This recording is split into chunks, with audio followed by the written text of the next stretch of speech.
a origem da imprensa de Roraima. A gente sabe que ela começa, né, com alguns jornais, Tacutu, depois vem o jornal Rio Branco. E isso mostra, mesmo para uma região que era um território federal, né, como a comunicação, a informação é algo importante, é algo singular na vida do cidadão. Inicialmente só tinha um serviço de alto-falantes, por exemplo, o serviço de alto-falante, o Átomo, ele tinha o serviço de alto-falante, tinha a gráfica e montou o primeiro jornal de Boa Vista particular, o Átomo, que combatia à época o governo que era estabelecido aqui do território. Depois surgiram outros serviços de alto-falantes, como o seu Celestino da Luz e o serviço de alto-falante do Maduro na Praça da Bandeira. Deixa eu lhe dizer, a Folha foi criada em 1983, nos estertores do governo militar. O jornal foi fruto do idealismo de 4 jornalistas que acharam, com um pouco de utopia, que era possível fazer um jornal aqui em Roraima independente. Todos os jornais anteriores eram ou vinculados a grupos políticos e ao governo do território. Tinha o jornal Boa Vista, inclusive, que era de propriedade do governo do território. A Rádio Roraima ela é inaugurada em 57 pelo então presidente da República, Juscelino Kubitschek, embora o documento de concessão seja datado de anos anteriores, né? Mas a inauguração efetiva da emissora em 57 com Juscelino Kubitschek. E veja bem o quanto é importante, a gente está falando da época áurea do rádio ainda no Brasil, o então território de Roraima receber uma concessão e a inauguração de uma rádio pelo presidente da República. Isso marcou muito a história do então território e a história do povo roraimense. O pioneirismo do Felipe Dal, ele já vem desde esse olhar mesmo, né? Um olhar, ele sempre teve à frente do seu tempo, um verdadeiro visionário. A empresa se instalou aqui em Roraima no ano de 75, né? E assim, a presença da Rede Amazônica sempre foi com o objetivo de estar olhando para a Amazônia, né? Olhando para o desenvolvimento da região, olhar sempre para proteger e contribuir. Mas existia nos anos 50, lá 54, 55, o serviço de alto-falantes A Voz do Rio Branco, que era instalada na caixa d'água, agora é demolida, onde tem uma farmácia hoje, ao lado do prédio do IBGE, ali na Avenida Getúlio Vargas. Tinha caixa d'água e lá em cima ficavam as bocas. E embaixo tinha um pequeno estúdio.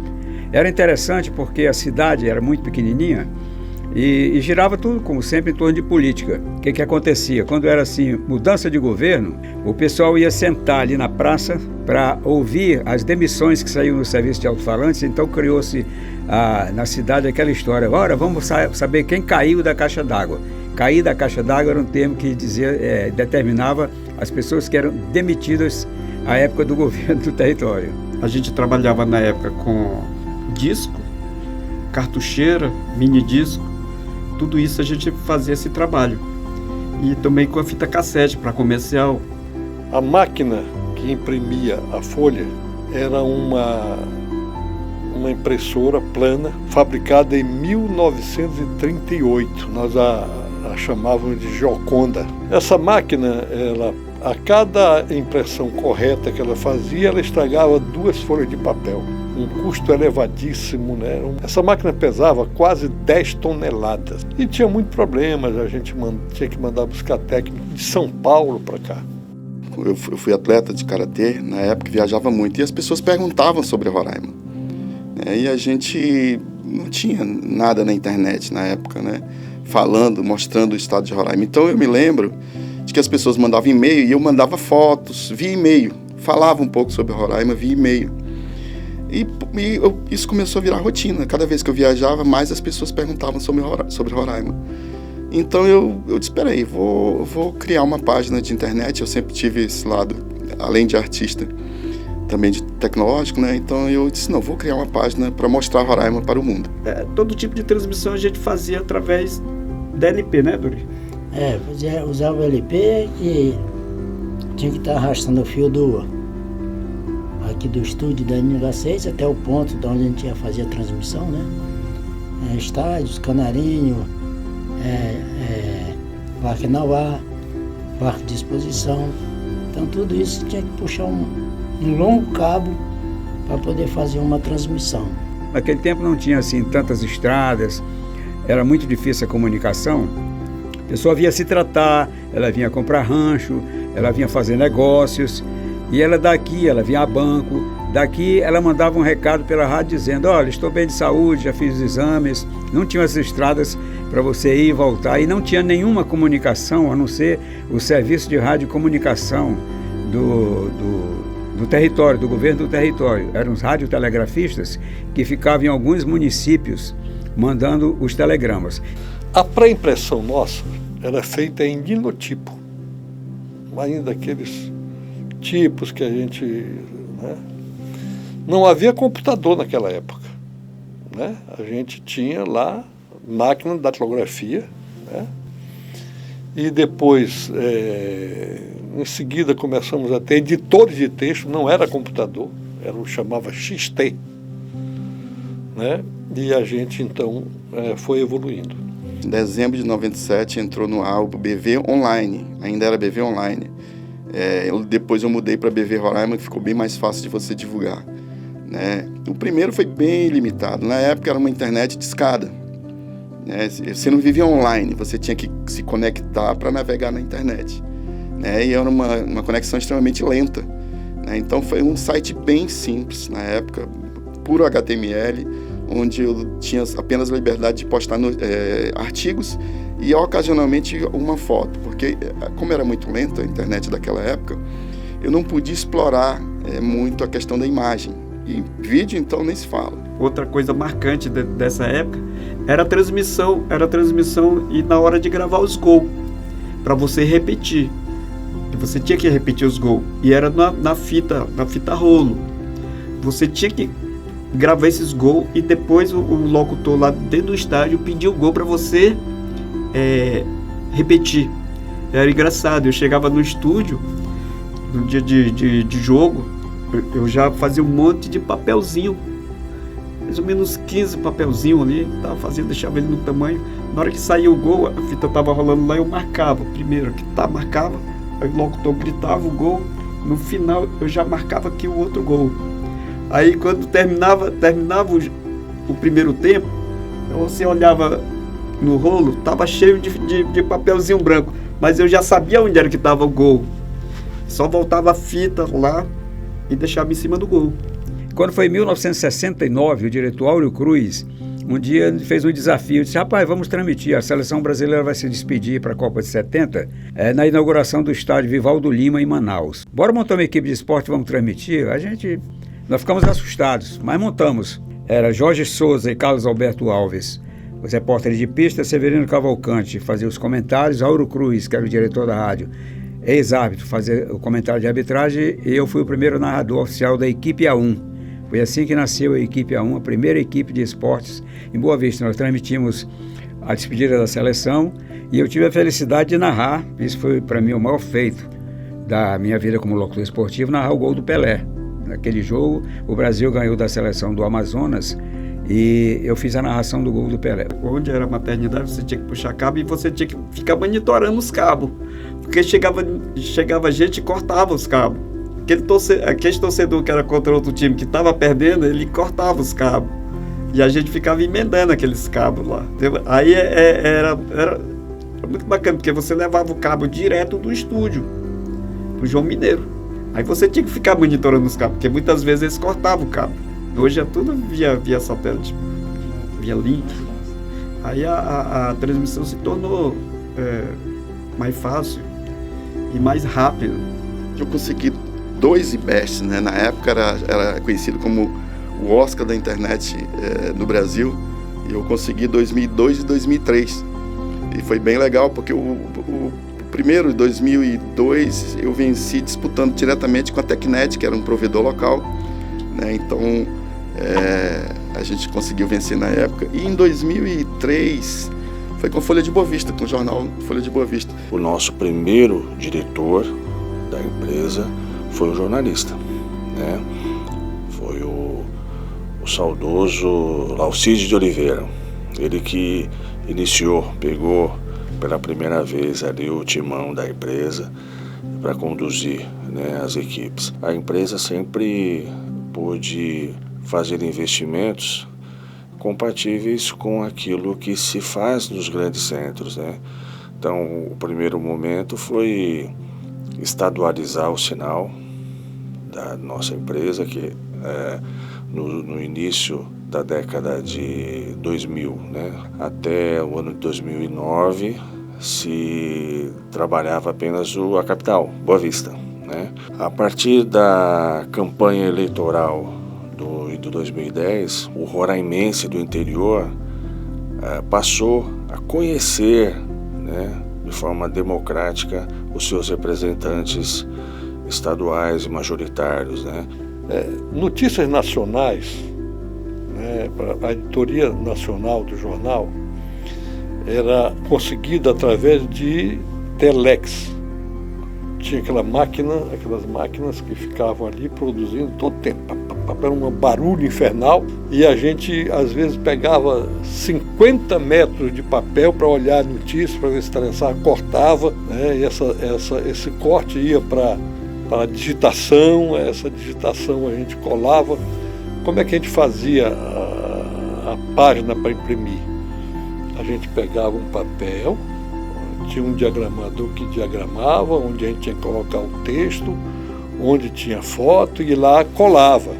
Tudo colado, aí vinha, fotografava aquilo, né, e produzia o filme, né, que era transporte para a chapa. A tecnologia que veio com a internet, quando a internet surgiu, disseram assim, agora liquidou de vez o rádio. Pelo contrário, ela é uma ferramenta super útil para ajudar quem trabalha no rádio.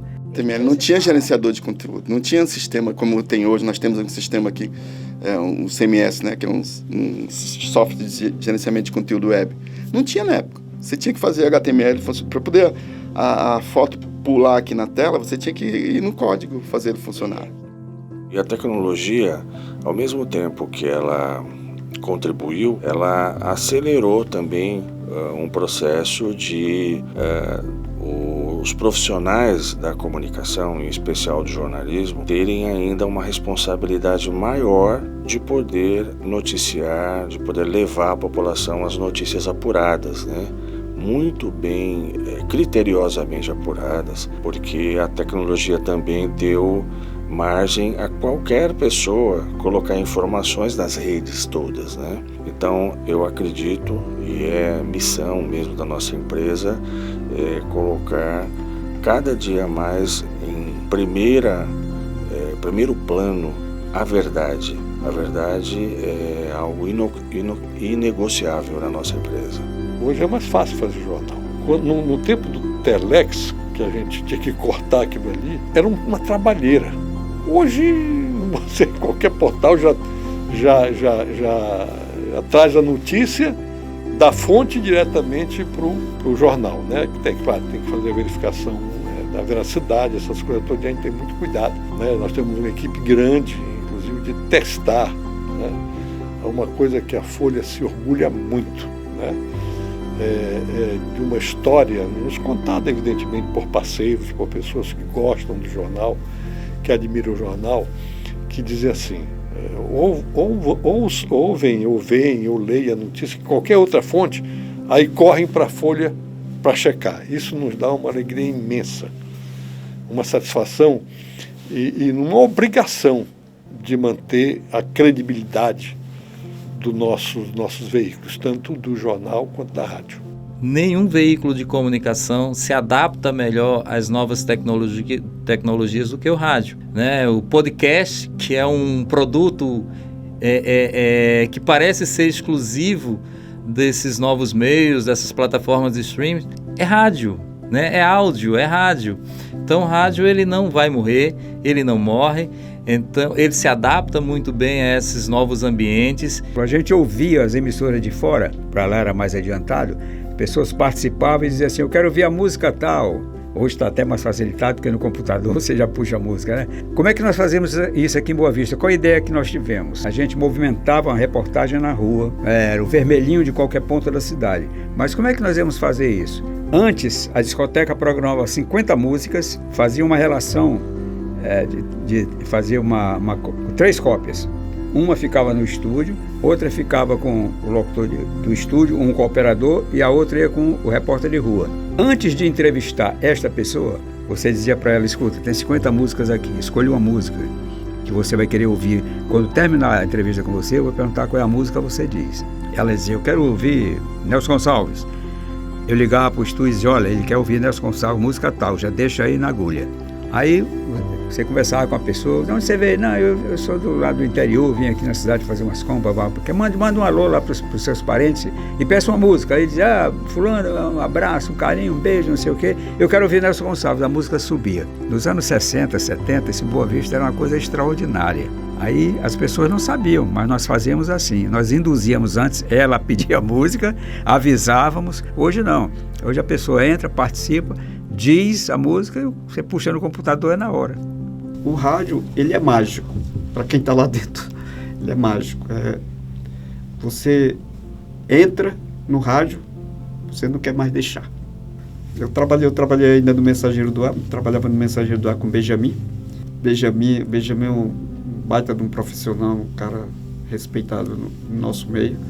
Um cara que ensinou bastante a gente, ele, o Galvão Soares, o Geraldo França, Barbosa Júnior, ensinou muita gente nessa área.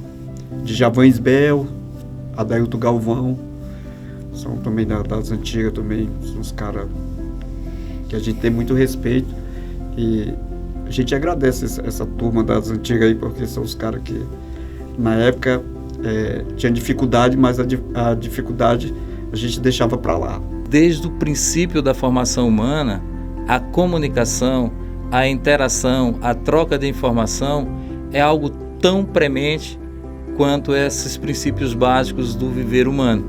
Então esse é o papel da imprensa, é informar com responsabilidade, com dignidade, ser honesto naquilo que se propõe, e aí cabe ao jornalista, né, fazer com que a imprensa seja isso, porque a imprensa ela é um instrumento, ela é uma estrutura, e nós que somos jornalistas, que trabalhamos com a imprensa, né, com essa estrutura, é que damos a ela essa vestimenta, honestidade, responsabilidade, ética, que faz o bom profissional, que faz a imprensa ser imprescindível para a democracia. A pandemia foi um momento histórico na humanidade, né? Isso ocorreu no mundo inteiro. Nunca o profissional de comunicação foi tão importante na história recente. E isso no Brasil, muito mais. Então eu vejo que esse período trouxe para todos nós a importância da notícia, a importância do jornalismo, a importância da imprensa, principalmente as pessoas que são menos favorecidas, né? É um orgulho também nosso saber que os grandes profissionais da imprensa do Estado passaram um dia pela redação da Folha. Gente que engrandeceu o nome da Folha, né? A credibilidade da Folha, né? Eu não tenho dúvida de dizer que os mais sérios, os mais competentes e comprometidos jornalistas, homens e mulheres que militam na imprensa do Estado de Roraima, passaram um dia pela redação da Folha e deixaram uma enorme e inesquecível contribuição para todos nós. Saber comunicar-se é importante, saber ouvir mais do que falar no jornalismo é essencial, e por mais que a gente domine tecnologia, a gente não pode prescindir de uma boa formação acadêmica para a área de comunicação. Para mim, o papel fundamental da comunicação no jornal, no rádio, na televisão é o social. É você poder ajudar, é você contribuir para a melhoria de vida da comunidade, da cidade, do estado onde você vive e do país.